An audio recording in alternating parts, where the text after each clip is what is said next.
श्रीमन्नारायण नारायण नारायण श्रीमन्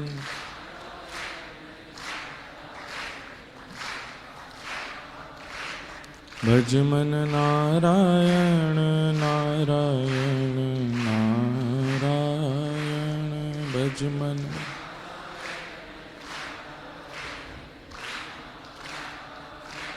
श्रीमन्नारायण नारायण नारायण श्रीमन्नारायण श्रीमन्नारायण नारायण नारायण श्रीमन्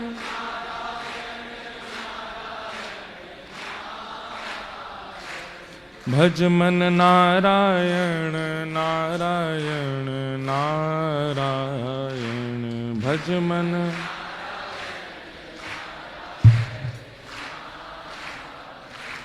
भजमन नारायण नारायण नारायण भजमन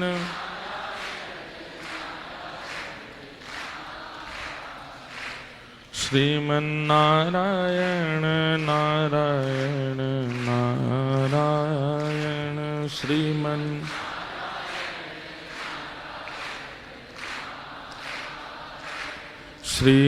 श्रीमन्नारायण नारायण नारायण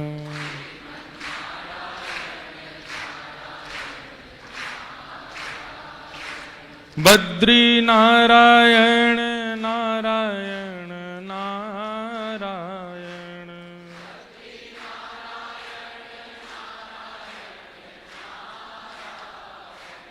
बद्री नारायण नारायण नारायण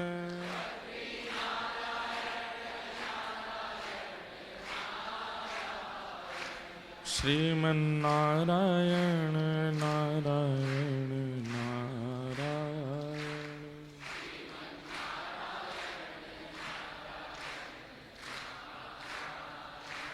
मुक्ति नारायण नारायण नारायण मुक्ति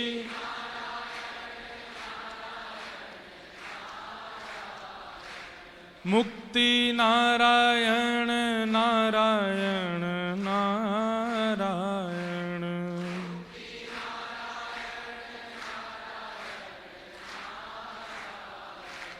भक्ति नारायण नारायण नारायण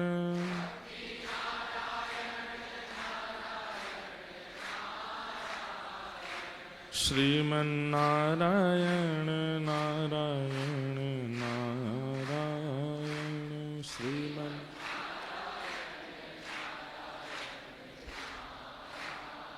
बोलो लक्ष्मी नारायण भगवान की। शेषावतार भाष्यकार श्री रामानुस्वामी जी महाराज की। श्री राधा रमण लाल की। वृंदावन बिहारी लाल की।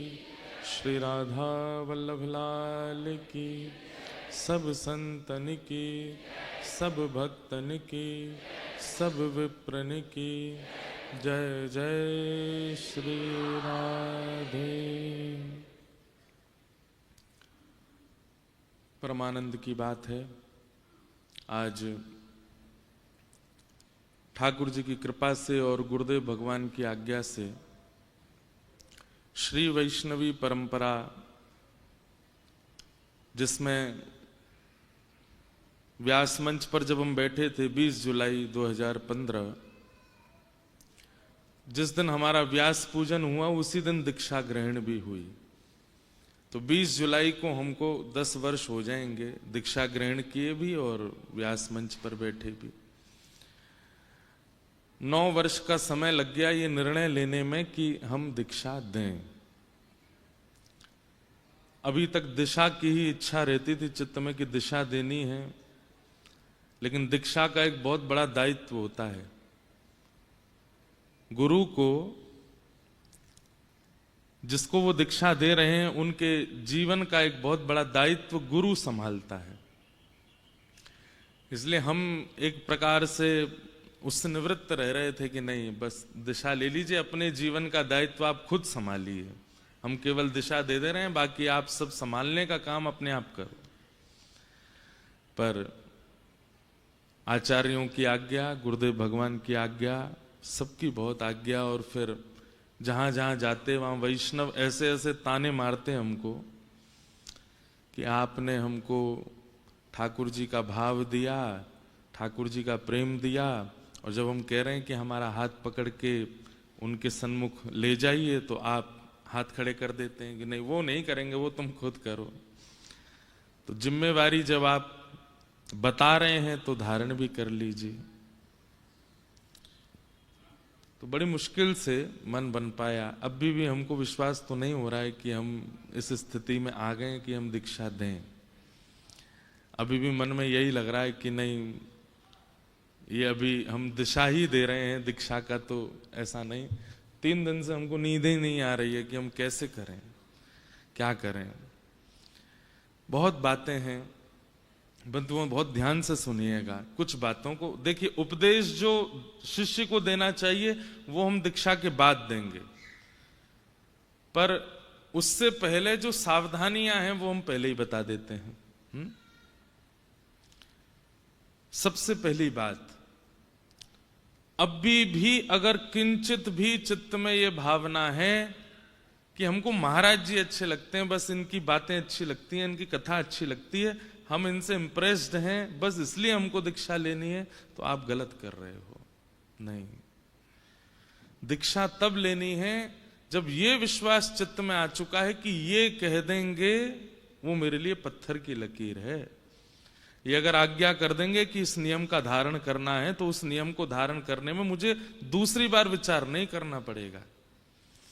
महाराज जी के आज्ञानुसार किसी भी क्रिया को करने में हमको किंचित कोई दोबारा सोचने की इच्छा नहीं है। जब ये विश्वास प्रगाढ़ हो चुका हो, कथा सुनकर के, भाव सुनकर के, प्रसंग सुनकर के हम प्रिय लगे हों तो बिल्कुल मत लीजिए। ठाकुर जी प्रिय लगे हों तो ही दीक्षा ग्रहण कीजिएगा। मैं हमेशा कथा में इस बात को कहता हूं। आचार्य की वाणी सुनकर के आचार्य प्रिय लगना चाहिए, ठीक है, उसके प्रति प्रियत्व का भाव होता है, लेकिन उससे अधिक ठाकुर जी प्रिय लगने चाहिए, तभी आप दीक्षा ग्रहण करने के अधिकारी हो। नहीं तो एक बात स्पष्ट मान लीजिएगा, आज दीक्षा लेने के बाद आप जो भी करेंगे पुण्य, उसका फल तो मिलेगा आपको, और जो भी करेंगे पाप, उसका फल मिलेगा हमको। कभी अगर हमारे सिर में दर्द हो रहा हो, कभी हमारे कुछ शरीर में दिक्कत हो जाए, तो समझ जाइएगा हमारे किसी गुरु भाई ने कुछ किया है, तभी इनकी अस्वस्थता आ रही है। तो इसलिए बहुत दायित्व वाले, ये कहने वाली बात, अब लोग बाग इतने सब जगह से कह रहे हैं, बोले 7 लाख रजिस्ट्रेशन। मैं तो उस समय चक्कर खा के गिर गया। मैंने कि 7 लाख में से 1 लाख ने भी अनुचित किया तो मेरा क्या होगा। तो वो तो एक बात है।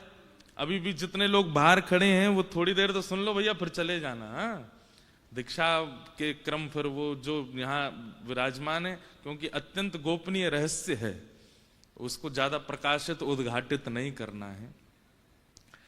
तो लोग बागों में ये चर्चा होने लगी, इतने लोगों के रजिस्ट्रेशन हुए। पहली बात तो कई जगह ऐसी अफवाह भी हुई कि सब लोगों से पैसे लेके रजिस्ट्रेशन कर रहे हैं। ऐसा बिल्कुल नहीं, आप सब तो जानते हैं फ्री रजिस्ट्रेशन है।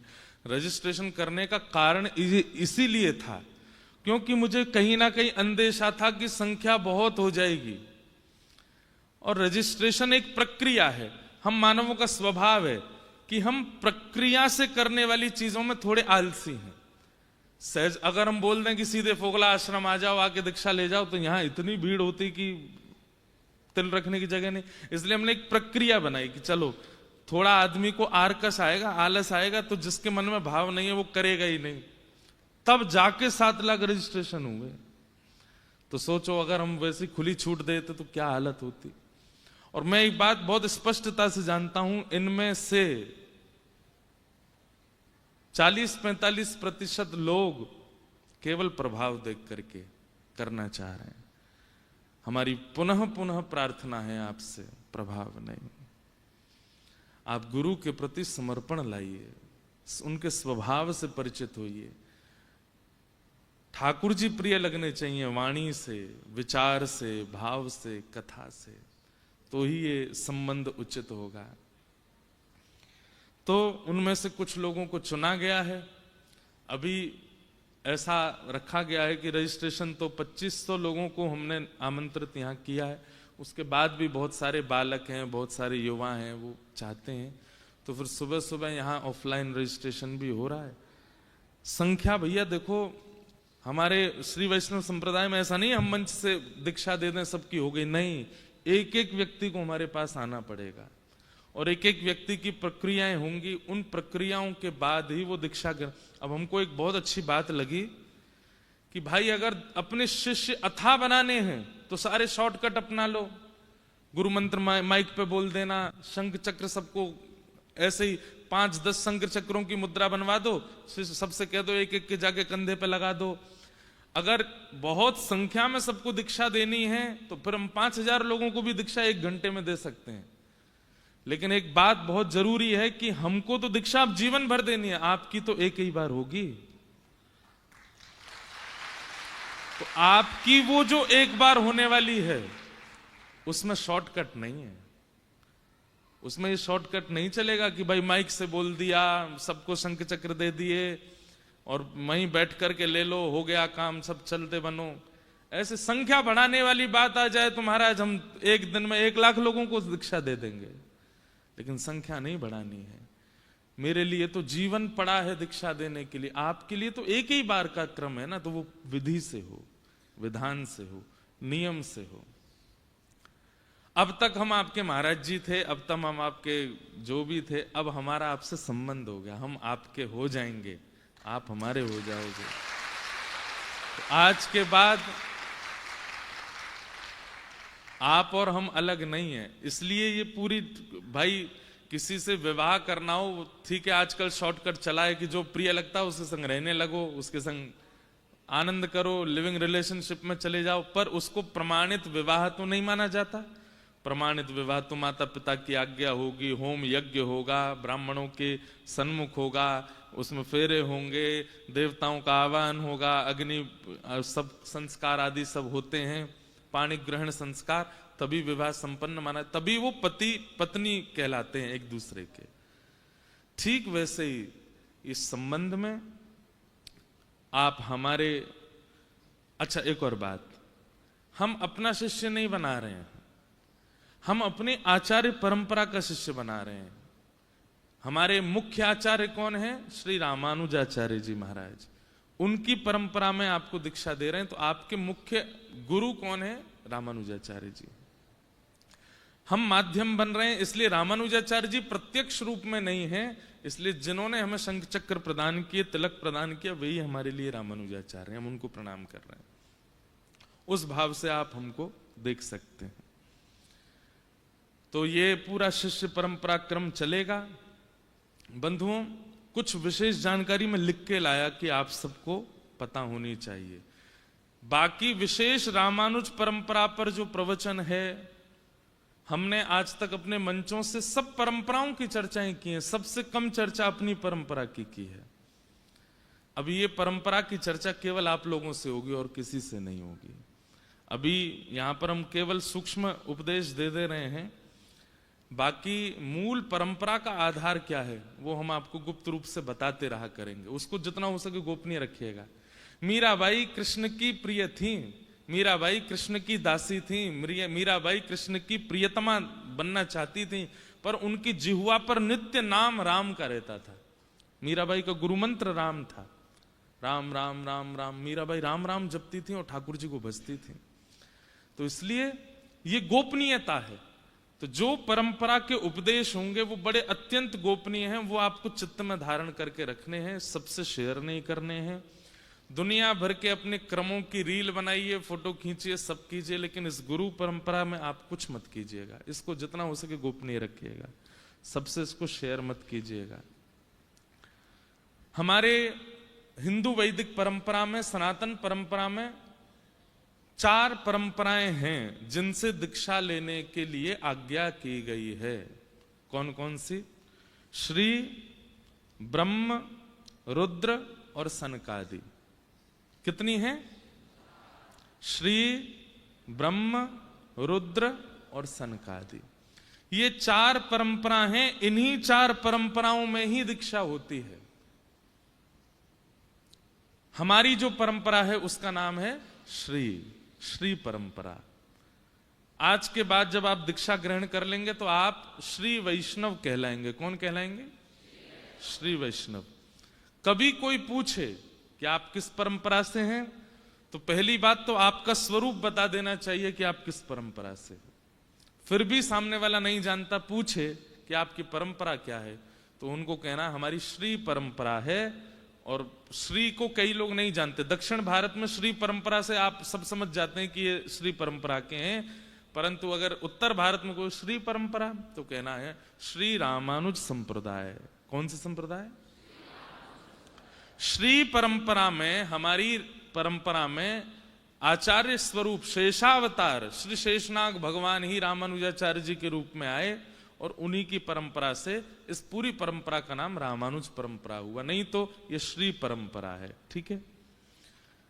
तो जो 4 संप्रदाय हैं, श्री, ब्रह्म, रुद्र और सनकादि, उनमें श्री संप्रदाय में विशेष रूप से 2 परंपराएं हैं। एक रामानुज परंपरा, एक रामानंद परंपरा। हमारे पूज्य श्री मलुक पीठ वाले महाराज जी, वो रामानंदी परंपरा है, ये रामानुजी परंपरा है। हमारे परम पूजनीय श्री अयोध्या धाम वाले पूज्य श्री राघवाचार्य जी महाराज, ये रामानुज परंपरा में है।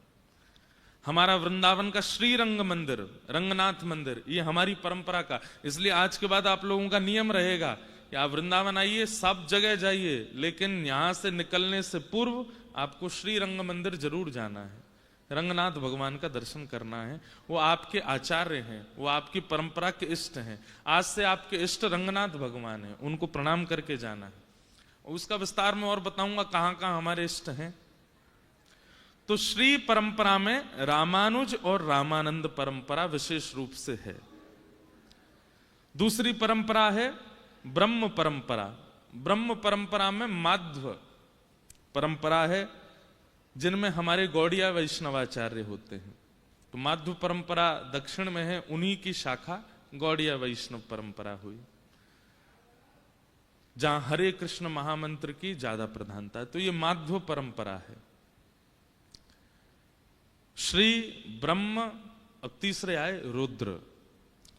रुद्र परंपरा में ही आगे चल करके विष्णु स्वामी परंपरा, और यही विष्णु स्वामी परंपरा ही श्री वल्लभ कुल, जहां के हमारे श्रीनाथ जी हैं, जहां हमारे वल्लभाचार्य जी महाराज, श्री गुसाई विठलनाथ जी महाराज, अष्ट सखा सूरदास, कुम्भनदास, रैदास, ये सब इन्हीं के शिष्य परंपरा में आए।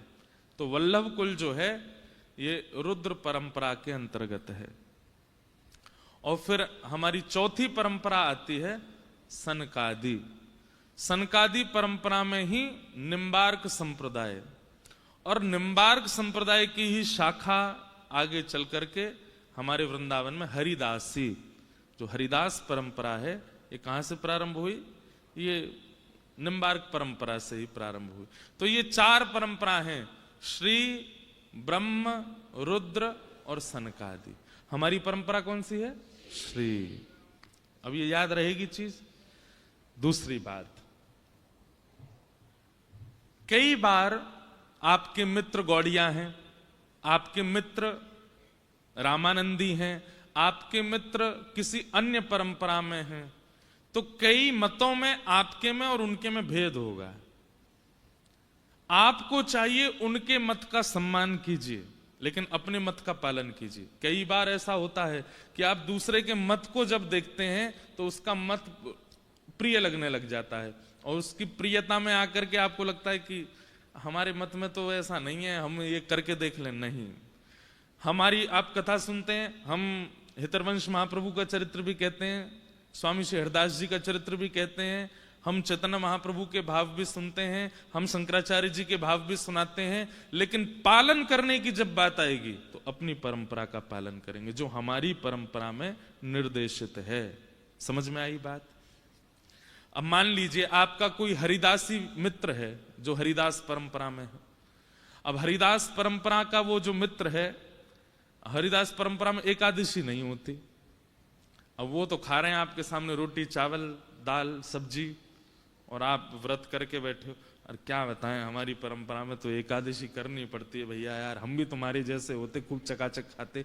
उसी समय आपके इस दुर्भाव का दोष हमको लगेगा कि हमने क्यों दीक्षा दी, जब आपको परंपरा के नियमों में रुझान नहीं था। तो ठीक है, तो कभी भी किसी परंपरा के मत वाले का, अच्छा एक तो हो गई ये बात, दूसरी क्या होती, अरे तुम एकादशी नहीं करते हैं, तुम्हारे यहां एकादशी नहीं होती, राम राम राम, ये कोई नियम नहीं।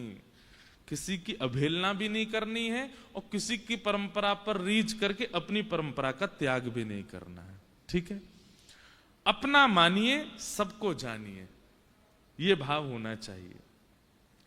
भाई जैसे ब्याह होने के बाद में अब पत्नी दूसरों के घरों की बात अगर अपने, उसके घर में तो ऐसा होता है, उसके तो कलेश ही बनेगा।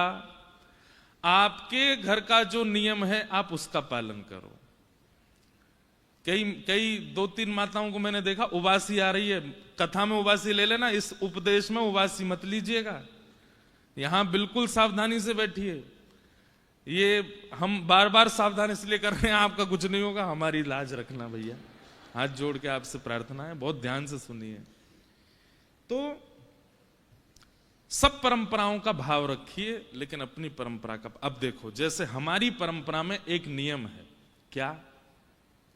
हमारे यहां तुलसी पहनते हैं, पर तुलसी जी का धारण कई स्थितियों में नहीं करते। जैसे आप शौच के लिए जाएंगे, उस समय आप तुलसी धारण नहीं कर सकते। आप अपवित्र अवस्था में तुलसी धारण नहीं। अब कई परंपराओं में नियम क्या है, बोले सोते समय स्नान करते समय हर समय तुलसी कंठ में होनी चाहिए, पता नहीं कब प्राण चले जाएं, इसलिए तुलसी का सदैव धारण होना चाहिए। अब उनकी परंपरा को प्रणाम है, पर हमारी परंपरा में नियम है, अगर आप शौच के लिए जा रहे हैं, अगर आप अपवित्र स्थान पर जा रहे हैं, तो उस समय हमारे लिए, क्योंकि श्री देवी भूदेवी और श्री तुलसी देवी ये ठाकुर जी की हैं, हमारी परंपरा में कल्याण की प्रार्थना नहीं की जाती है कि हे तुलसी मैया आप मेरे कंठ पर रह के मेरा कल्याण करो। नहीं, हमारे यहां प्रार्थना है ही नहीं। हम ठाकुर जी से निवेदन नहीं कर सकते, जैसे राखो तैसे रहूं, आपको इच्छा हो तो मेरे पर कृपा करना, मैं आपको जबरदस्ती हठपूर्वक कंठ में पहन करके नहीं डोलूंगा। इसलिए हमारी परंपरा में कई लोग मुझे टोकते, आपकी कंठी नहीं है। हमारी परंपरा में कंठी पहनते हैं, पर उसके नियम हैं। इसलिए अब इस परंपरा को आपको फिर इसका सम्मान करना पड़ेगा कि भाई श्री वैष्णव परंपरा में अगर ये नियम आचार्यों ने बताया है तो आचार्यों की बात हमको माननी पड़ेगी। आप एकादशी नहीं करते, हमारे यहाँ तुलसी धारण हर स्थिति में नहीं करते। आप तुलसी पहनेंगे, लेकिन जब आप अपवित्र अवस्था या अपवित्र स्थान पर या किसी भी ऐसे भाव में हैं, उस समय आपको अनोसर करना पड़ेगा। अगर आप हमेशा तुलसी धारण करते हैं तो फिर आपको हमेशा शुद्धि का ध्यान रखना पड़ेगा पड़ेगा पड़ेगा। ठीक है, तो कंठी गले में धारण करके अगर रहते हैं तो फिर आपको बहुत पवित्रता का ध्यान रखना पड़ेगा, तो अनिवार्य है। तो ऐसे ऐसे हमारे भाव हैं। तो ये 4 परंपरा हैं। हमारी परंपरा श्री, उसी परंपरा को रामानुज संप्रदाय कहते हैं। हमारा जो सिद्धांत है वो है विशिष्टाद्वैत। क्या है? विशिष्टाद्वैत। अद्वैत, विशिष्टाद्वैत, ये सब अलग अलग सबके मत हैं। जैसे हमारे मत में ईश्वर मतलब परमात्मा, जीव और प्रकृति तीनों को माना गया है। लेकिन शंकर संप्रदाय में हमारे शंकराचार्य जी महाराज कहते हैं कि नहीं, ये प्रकृति आदि सब मिथ्या है, केवल एक है। तो सबको प्रणाम है, पर हमारे आचार्यों ने यह मत माना कि जीवात्मा है, परमात्मा है और प्रकृति है। तो इसी 3 भावों को मानने वाले को क्या कहते हैं? विशिष्टाद्वैत। क्या है? हाँ, तो विशिष्टाद्वैत, हम लोग विशिष्टाद्वैत हैं, हमारे यहां तीनों को माना जाता है।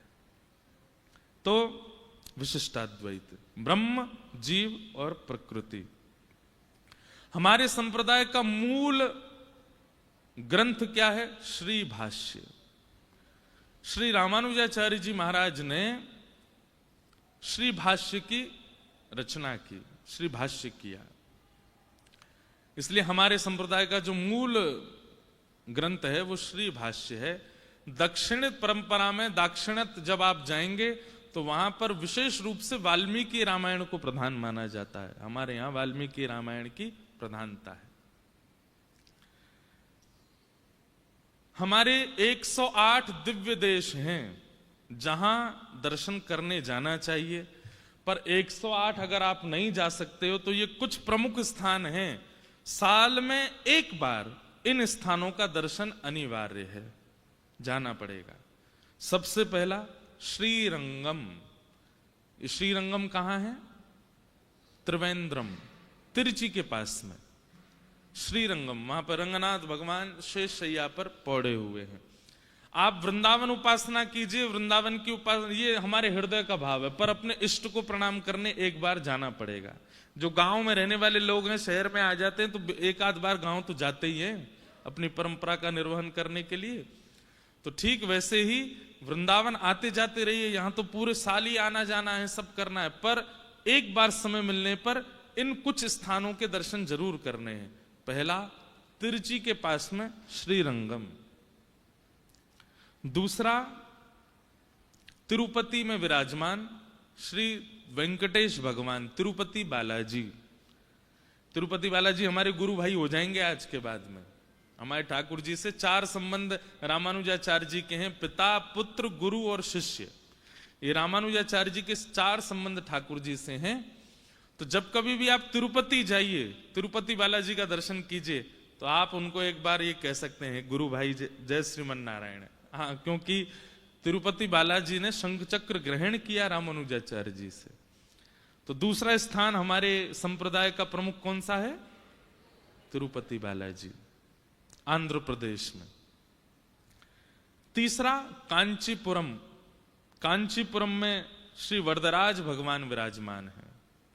हमारे व्यासपीठ पे जो सन्मुख बैठ करके कथा सुनते हैं, श्री वरदराज भगवान शंख चक्र गदा धारण करके और आशीष की मुद्रा में खड़े हैं वरदराज भगवान। कैमरा वाले भैया ने जूम कर दे, इतकू कर दे लाला। अच्छा, वो वारो कर रो, यहाँ दिखाई दो। ये वरदराज भगवान है, दिख रहे हैं? रुको रुको, हम अभी दिखा, दिखे? सबको दिख रहे हैं? ये वरदराज भगवान है। अब देखो, कांचीपुरम जो है वहां पर वरदराज भगवान विराजमान है, उनके दर्शन होते हैं। लेकिन आपने 2-3 साल पहले एक खबर सुनी होगी कि एक भगवान 40 साल बाद जल से बाहर आए हैं और 40 साल बाद उनका दर्शन हुआ। केवल 40 दिनों के लिए या 20 दिनों के लिए केवल उनके दर्शन हुए। किलोमीटरों लंबी लाइन थी और वो फिर से जल में चले गए। अब 40 साल बाद दर्शन होगा उनका फिर से। ये कांचीपुरम के हमारे इष्ट ठाकुर जी हैं। तो अब हम लोगों को दर्शन कम से कम 35 साल बाद होंगे उनके। तो अभी वहां वरदराज भगवान विराजमान है, लेकिन जलाशय में, सरोवर में विराजमान ठाकुर जी, वो 40 साल के अंदर ही उनका दर्शन होता है। कांचीपुरम में ये हमारे संप्रदाय का प्रमुख स्थान है। और अंतिम स्थान है मेलकोटा, वहां भी आप जा सकते हैं। अब ये मतलब ऐसा नहीं है कि प्रमुख हैं, पर ये सब आप जा सकते हैं, इसलिए बता। अभी अभी हम होकर के आए हैं, तिरुवनंतपुरम में है श्री पद्मनाभ भगवान, वो भी हमारे संप्रदाय के ठाकुर जी हैं। तो इस प्रकार से ये कुछ प्रमुख स्थान है, यहां आप लोगों को जाना चाहिए। साल में एक बार, 2 साल में एक बार, जब आपको अवसर लगे जरूर जाइए। तो ये हमारी संप्रदाय की कुछ हल्की फुल्की जानकारी है। पूर्ण जानकारी तो आप लोगों को विशेष रूप से हम देंगे। उसके लिए जयपुर में जो कथा होने वाली है भक्तमाल जी की इस वर्ष, वो आप लोग विस्तार से श्रवण कीजिएगा। इस बार हम श्रीमद् रामानुजाचार्य जी का चरित्र वहां सुनाएंगे और अपनी परंपरा की पूर्ण जानकारी वहां सबको देंगे। अब आज क्या क्या होना है वो ध्यान से सुनो।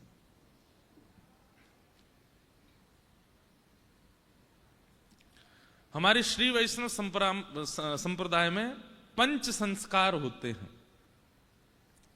कौन कौन से 5 संस्कार हैं? सबसे पहला तप्त, दूसरा पुंड्र, तीसरा नाम, चौथा मंत्र और 5वां याग। ये 5 संस्कार सबके होंगे, जितने विराजमान हैं, चाहे वो माताएं, बहनें हैं, भाई लोग हैं, सबके होंगे। बहुत ध्यान से सुनिएगा। सबसे पहला संस्कार होगा आपका तप्त संस्कार। तप्त संस्कार में क्या होगा? वरदराज भगवान के दोनों तरफ जो शंख चक्र विराजमान है, बाहर किए गए जो यज्ञ है, उस यज्ञ की अग्नि आएगी और उनमें ये थोड़े थोड़े तप करके, थोड़ा इनको उष्ण करके आपके दोनों भुजाओं पर इनको धारण कराया जाएगा। वैसे तो बहुत तप्त धारण करते हैं, लेकिन हम ज्यादा तप्त तो नहीं देंगे, पर इतने तप्त होते हैं कि इनका जो चिन्ह है, फिर वो चिन्ह यहां अंकित हो जाता है, शंख चक्र यहां विराजमान हो जाते हैं। कई जगह शीतल दीक्षा दी जाती है, जैसे हमारी निम्बार्क परंपरा में शीतल दीक्षा दी जाती है, दक्षिण में माध्व परंपरा में तप्त दीक्षा दी जाती है। तो ऐसे सब परंपराएं हैं, पर हम लोग तप्त दीक्षा लेंगे। तो यहां पर बाहर यज्ञ की अग्नि आएंगी, उनमें थोड़े थोड़े तप्त होकर के फिर आपके दोनों भुजाओं पर, वैसे तो कंधे पर होता है, भाई लोगों को कंधे पर होगा और हमारी माताओं को, बहनों को यहाँ भुजा के ऊपर होगा। इसलिए हमने निवेदन किया था कि आप ऐसे वस्त्र पहनिएगा कि ये ऊपर करने में यहाँ पर अनुचित ना लगे। तो यहाँ पर धारण होगा, भाई लोगों को इधर धारण होगा। देखो हमारा शंख दिख रहा है सबको, यहाँ शंख विराजमान है। दिखा दे भैया लाला। अच्छा वो तुम यार उस पर ही इशारा कर दे तो वो दिखाए। वो ये शंख विराजमान है, दर्शन हो रहे हैं? ये देखो यहां शंख हैं, इधर चक्र हैं। इनके लिए 2 बातें ध्यान रखिएगा। तप्त मुद्रा देने के बाद में आपके यहां चंदन लगा दिया जाएगा, ताकि थोड़ा जलन ना। इतने गरम देंगे ही नहीं हम, वो चिंता नहीं करना, बहुत हल्का सा देंगे। और वैसे गरम मिल जाए तो अच्छी बात है। ये मुद्राएं धारण जैसी होंगी, कल जब आप स्नान करेंगे तो अगर मुद्रा बन जाए तो फिर नारायण भगवान का थोड़ा नृत्य कर लेना, नाच लेना। देखो मुद्रा प्रकट हो गई, ठाकुर जी ने अपने शंख चक्र हमको प्रदान कर दिए। इन मुद्राओं का मतलब है साक्षात ठाकुर जी अब हमारे अंदर विराजमान है, शंख चक्र लेकर के बैठे। अगर मुद्रा धारण हो जाती है तो इस पर साबुन नहीं लगाना कम से कम 3-4 दिन तक, और जोर से इसको रगड़ना नहीं। जल पड़े पर उसके बाद फिर जल ऐसे बस उसको सुखा लीजिएगा स्नान के बाद में, और फिर चंदन लगा करके, जो आपको चंदन मिलेगा वो इस पर रोज लगा लिया करना। 2-3 दिन तक ये धारण करना। अगर अच्छे से मुद्रा आ गई तो 35 साल तक मुद्राएं जाएंगी नहीं, ये मुद्रा रहेंगी। ये ऐसे ये काली नहीं पड़ेंगी। ये आपकी, जैसे कई बार होता है ना शरीर में आकृति बन जाती, ऐसी इनकी आकृति बन जाएगी। अच्छा, एक हम अभी गए थे, हमारे जो परंपरा है रामानुज परंपरा में 8 गद्दियां हैं। 8 गद्दियों में जो प्रमुख गद्दी है तोताद्री गद्दी, जिस गद्दी से हम आप सब लोग हैं, वहां के आचार्य ने एक बात बताई, अगर शिष्य अपने नियमों का पालन करता है तो ये मुद्राएं लंबे काल तक रहती हैं, जाती नहीं है। तो ये मुद्राओं का नित्य रहना इस बात का प्रमाण होगा कि आप नियम का पालन कर रहे हो, है ना। ये एक ही बार होंगी। तो पहले 5 संस्कारों में पहला संस्कार क्या है? तप्त। दूसरा संस्कार होगा पुंड्र, इसको कहते हैं ऊर्ध्व पुंड, जो हमने तिलक धारण किया है। सबको तिलक हम प्रदान करेंगे। एक बात आप सुन लीजिए, हमारे वृंदावन में एक नियम चल गया है कि बाहर रोडों पर लोग सबको तिलक लगा, आप उनसे दीक्षा ले रहे हो एक प्रकार से। वो तिलक धारण नहीं करना है। वो तिलक धारण क्यों कराते हैं? क्योंकि सूना माथा देखते हैं आपका, इसलिए स्वयं ही तिलक धारण करना। आज हम तिलक दे देंगे, उसके बाद आप लोगों को स्वयं तिलक पहनना है नित्य। भाई लोगों को ये पूर्ण तिलक होगा जिसमें बीच में श्री हैं, इधर भगवान के दोनों चरण हैं और नीचे आसन है। भाई लोगों को इतना होगा, हमारी बहनों को बीच में श्री और नीचे वी शेप में छोटा सा आसन होगा, उस पे ये तिलक धारण। तो नित्य आपको तिलक अवश्य धारण करना है। तो दूसरा संस्कार होगा पुंड्र, और तीसरा संस्कार क्या होगा, आपका हम नामकरण करेंगे। जो आज तक आपका नाम है,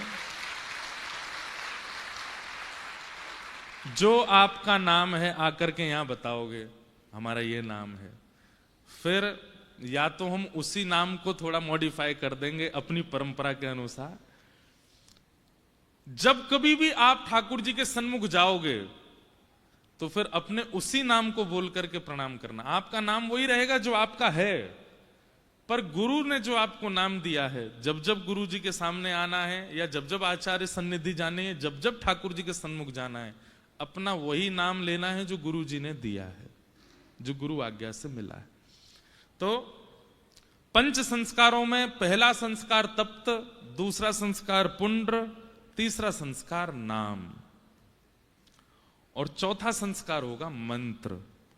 हमारे श्री वैष्णव परंपरा में 3 मंत्र हैं, मूल मंत्र, द्वय मंत्र और आर्ष मंत्र। ये 3 मंत्र आपको प्रदान किए जाएंगे। उनकी कैसे, वो सब हम दीक्षा जब हो जाएगी उसकी व्याख्या उसके बाद करेंगे। लाइव वाइव सब बंद हो जाएगा, जो दीक्षा नहीं रह रहे हैं सब बाहर चले जाएंगे, जो यहाँ व्यवस्था में भी हैं वो भी नहीं रहेंगे, तब उसकी पूरी विधि बताएंगे। और अंतिम संस्कार होगा याग। वरदराज भगवान आपके शीश पर पधराए जाएंगे जब आप सामने दीक्षा हो जाएगी आपके। वैसे तो जो गुरु जी के सेवा के ठाकुर जी हैं उनको पधराया जाता है, पर हमारे गिरधर लाल जी उठे ही नहीं, सो ही रहे भी तांग दुपट्टा। पर हमारे लाल जी बड़ी जल्दी श्रमित हो जाते हैं, अब बार बार उठा के सबके सिर पर धराऊंगो तो तेरी ने मैं खावे पीवे वाला हूं, ये सब मत करा। उनके प्रतिनिधि स्वरूप में वरदराज भगवान आए हैं। लेकिन कभी ऐसा लगेगा तो फिर गुरु पूर्णिमा पर यार कभी ऐसा कुछ बनाएंगे कि कभी कभी श्री गिरधर लाल जी को पधराया करेंगे शीश पर। और एक बात बताएं, जितने शिष्य परंपरा में आते जा रहे हैं आप सबको एक अधिकार प्राप्त होगा कि आप गिरधर लाल जी का जब जब उत्सव हो या जब जब आपके शहर में कथा हो आप आइएगा, आप उनका स्पर्श कर पाओगे, उनके हाँ उनके चरण स्पर्श का, केवल चरण स्पर्श का अधिकार प्राप्त होगा, और हमारे चरण स्पर्श का भी। तो बाकी तो ये बात शास्त्रीय है कि गुरु के अलावा चरण स्पर्श नहीं करने चाहिए। माता पिता के करो, गुरु के करो, बाकी आचार्यों को दंडवत प्रणाम करो दूर से, पर स्पर्श करके प्रणाम का अधिकार तो केवल आचार्य को, गुरु को है। तो गुरु को भी आप प्रणाम कर, आप आकर के अपना नाम बोलेंगे जब भी आपके कहना, तो हम तुरंत अपने चरण आके लो भाई छू लो, तुम तो हमारे शिष्य हो। और दूसरा अधिकार, जब जब लाल जी की उत्सव होंगे हमसे आज्ञा लेकर के, अगर हम आज्ञा देंगे तो आप लाल जी के सेवा कर सकते हो, उनको स्पर्श कर सकते हो, तो ये अधिकार आपको प्राप्त हो जाएगा। तो ये पंच संस्कार हैं, कौन कौन से? तप्त, पुंड्र, नाम, मंत्र और याग। अब एक चीज है इसमें विशेष रूप से, किसी एक अपनी दुर्विचार या दुर्व्यवहार का जैसे ही ठाकुर जी आपके सिर पर पधराए जाएंगे आपको त्याग करना है। यहां गुरु दीक्षा में दक्षिणा तो देते ही हैं लोग, माला तो देते ही हैं, वस्त्र तो देते हैं, लेकिन एक किसी अपने अत्यंत दुर्व्यवहार का, चाहे वो क्रोध हो, चाहे वो काम हो, चाहे वो लोभ हो, हमने 10 वस्तुओं का त्याग किया आज से ही। क्या क्या वो नहीं बताएंगे, मुझे पता है मेरे भाव क्या है, मेरे अंतरंग भाव क्या है। 10 व्यवहारों का आज ही त्याग किया है कि आज के बाद ये 10 व्यवहार नहीं होंगे। तो आप लोगों को भी जैसे ही गुरु दीक्षा हो, ठाकुर जी सिर पर पधराए जाएं, भैया ने सावधानी रखो, यहाँ पे मंच पर बैठे हैं, आपको त्याग करना है। उसमें किसी भी प्रकार का एक वस्तु आपको यहां त्याग करके जानी है, जैसे ही ठाकुर जी शीश पर पधराए जाए तब। तो ये पंच संस्कार होंगे।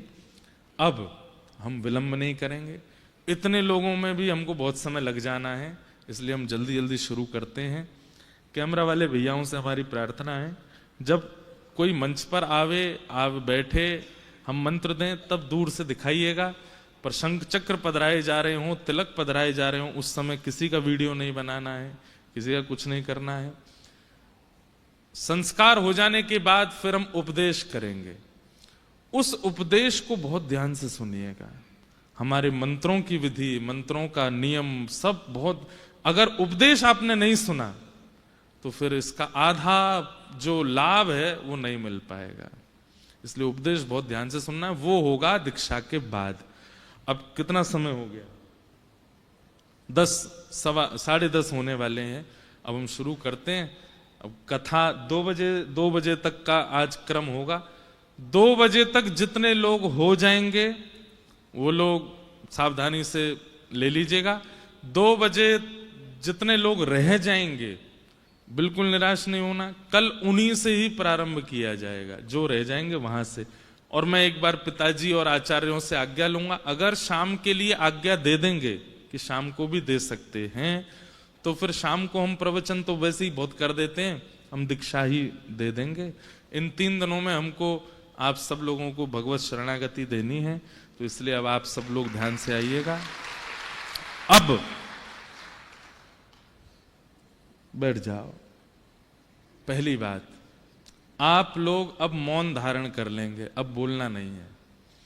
और मनी मन जो नाम ठाकुर जी का प्रिय लगता है, राधा रमण, श्री राधा वल्लभ, मोहन, मुरारी, मुकुंद, गोविंद, गोपाल, कृष्ण, जो नाम आपको प्रिय लगता है उस नाम को जपते रहिए, जपते रहिए।